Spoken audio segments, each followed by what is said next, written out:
کسی اچھے عامل کی تلاش میں نکلیے، لیکن پہلے آپ کو یہ عمل لازمی کر لینا چاہیے۔ میرا خیال یہ ہے اگر 50% لوگ ان امراض میں مبتلا ہیں، جادو جنات کے شبہات ہیں، نظر بد ہے، اور حقیقی معنی میں یہ چیزیں موجود ہیں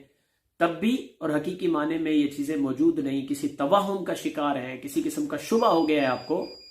تب بھی آپ یہ عمل کر لیں، ہمت باندھ لیں، کمر بستہ ہو جائیں۔ اللہ کے فضل و کرم سے 50 مریضوں میں سے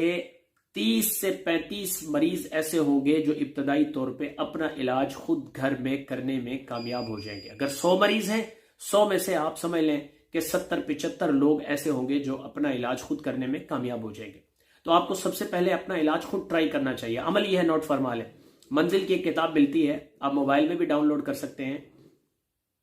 اور چند دنوں میں انشاءاللہ یوٹیوب پہ بھی اس کی ریکارڈنگ بھی ڈال دی جائے گی، اسے سن بھی سکتے ہیں، لیکن پڑھنے کا جو تعلق ہے وہ سننے سے اس کا فائدہ وہ حاصل نہیں کیا جا سکتا۔ اس کے لیے طریقہ کار یہ ہے کہ اپنے پاس تیل اور پانی اپنے سامنے رکھیں، 3 بار ایک نشست میں بالکل متوجہ ہو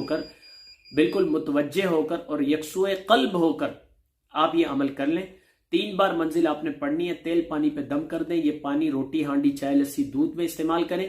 اور اس کا گھر میں کاروباری پوائنٹ پہ اور جس جگہ میں آپ کو خوف و ہراس ہے، کوئی حویلی ہے، دکان مکان ہے، اس میں بھی چھڑکاؤ کریں۔ اور یہ تیل اگر کوئی جسمانی مرض میں مبتلا ہے، طبیعت پہ بوجھ ہے، کسی قسم کی کوئی حرکت اور کوئی کسی قسم کا کوئی مسئلہ اس کے ساتھ ہے، تو پھر